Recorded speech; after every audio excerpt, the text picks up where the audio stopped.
41-year-old, no kids. The look on mom's face is absolutely priceless. Let's check her search history on the computer. She's searching for gay cowboy penetrative porn. What? Dude, my eyesight's never been the same after I it's like, look at this, and he clicks it, and I'm like, 41-year-old, no kids. You probably saw this one. It's a quick 35-second clip, but the look on mom's face is absolutely priceless. It's, really interesting because, I've said people will try to complicate their lives and justify why they do it, and men and women do this. It's just it's a feature of humanity. It's what we do. And she's here telling a story about her this woman life at 41. And then I want you to look at the mom's face. Okay. I'm just going to go a little bit bigger on the full screen because it says everything. I am 41 years old, single, without kids, living in a van outside my mom's house. But I'm on the next chapter of my life. I'm currently building a tiny home next door. Like literally next door to my mom. This is my tiny home I'm building, and it's literally next door to my mom's house.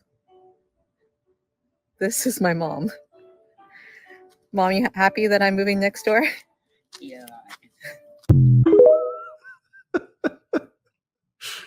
That lady has seen too much of this woman. She's like sick and tired of being sick and tired of her own daughter. Nice shed. It's like, again, complicate life, justify why.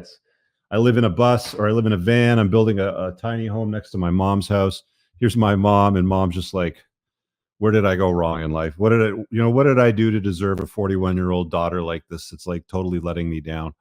And she's not bad looking. She's good looking for her age. But I mean, a 41-year-old childless single woman is a major red flag. Like maybe that's red flag 22. Maybe it's past a certain age, childless and no kids. Maybe it's 30, 32, 33. I don't know. But I mean, at some point, something went wrong somewhere for her. She made the wrong decision. She missed out on the guy because she thought there was grass was greener on the other side. Maybe he got some exercise and stepped out on her, and she decided she deserved better and knew her worth. Whatever it is. And it's like, yeah, I mean, now life has come full. I love it. Oh, it's my next chapter. And that's living in a shed next to your mother. Yeah. How's it working out for you? Well, follow her TikTok for an update on that. I'm sure you'll get all the information you want. She shed. That's pretty good. Did you see the state of the tiny home she was building? It basically looked like a shed. Yeah.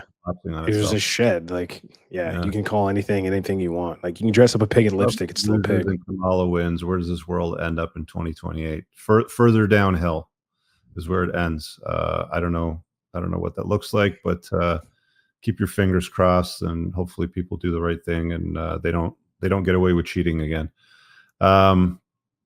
So this is a sex drive post. And, it's funny because people say that, women's sex drive is not the same as men, or, men have a higher sex drive, this kind of thing. And I believe that all women have a high sex drive for the right guy.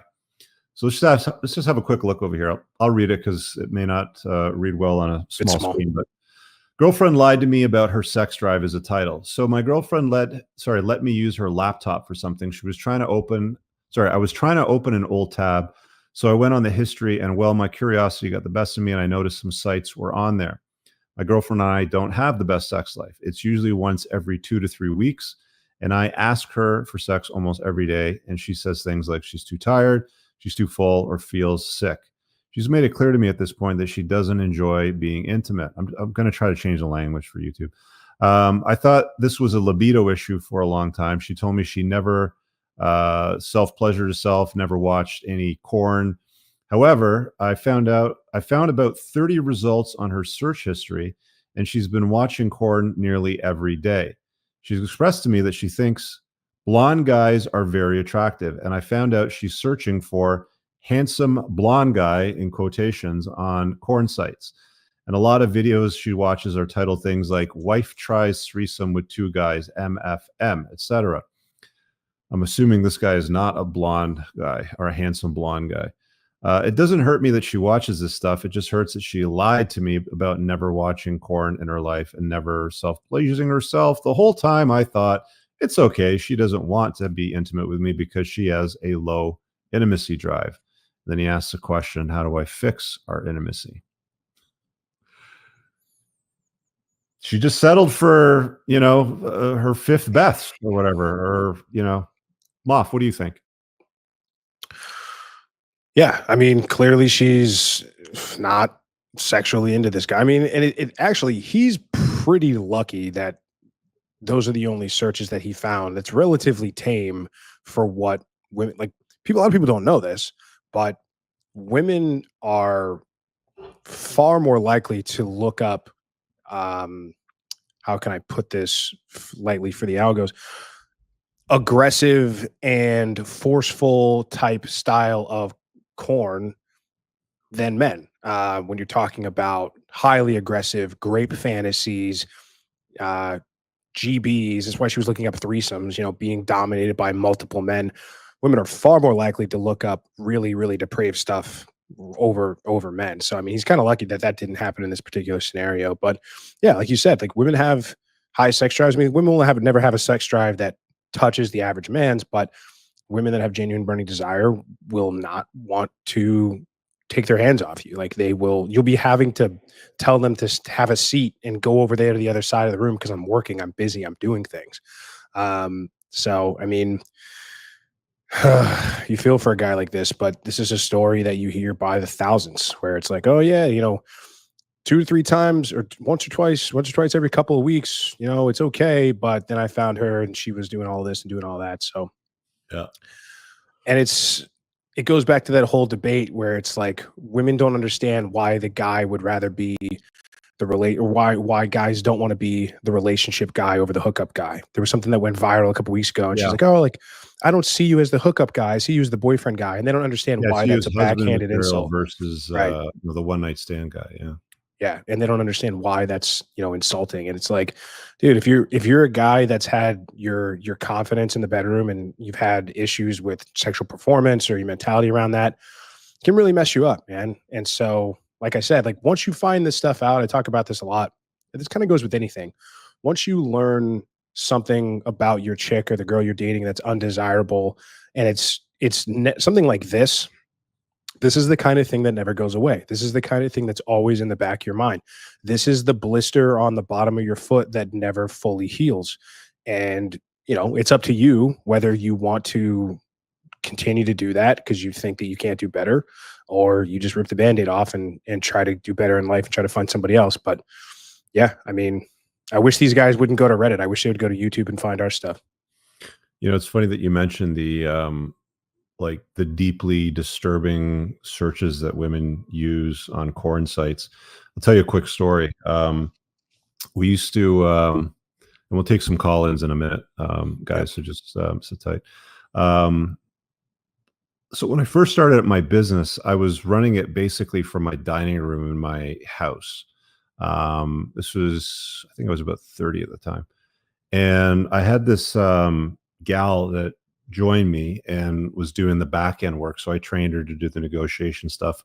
And I'd often work with mortgage agents. I've told the story, before. We used to procure a lot of our business from mortgage agents because they would have people come in trying to refinance to pay off credit card debt.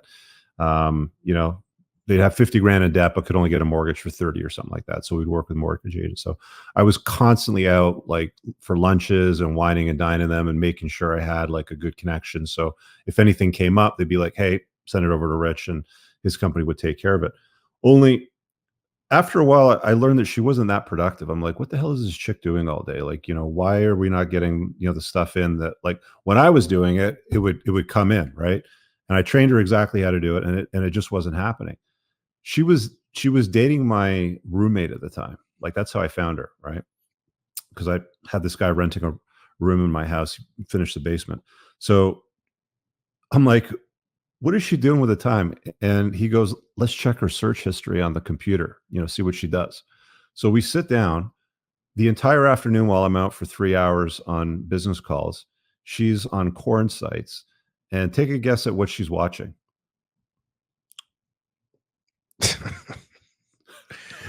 Choo train. not even close, dude. She's searching for gay cowboy penetrative porn. What? Yeah, like, and dude, my eyesight's never been the same after I it's like, look at this, and he clicks it, and I'm like, God damn. That's what she spent 3 hours. My like God. women's use of porn sites is y'all are disgusting. Dude, think about the conversation I had to have with us. Like, I'm paying you to do a job, and this is like, look, it's right here. This is what you're doing on my company time, on my dime. And people wonder why I don't like to have employees on payroll anymore, right? You're starting to understand. All right, guys, I really hope that you enjoyed that clip. If you want to check out the full-length podcast episode, you can find that right over here. Also, make sure you visit my website over here where you'll find my supplements, the opportunity to book me privately one-on-one for coaching, and most importantly, my new School of Unplugging, which you'll find on the Courses tab. Newer to the channel? Hit subscribe.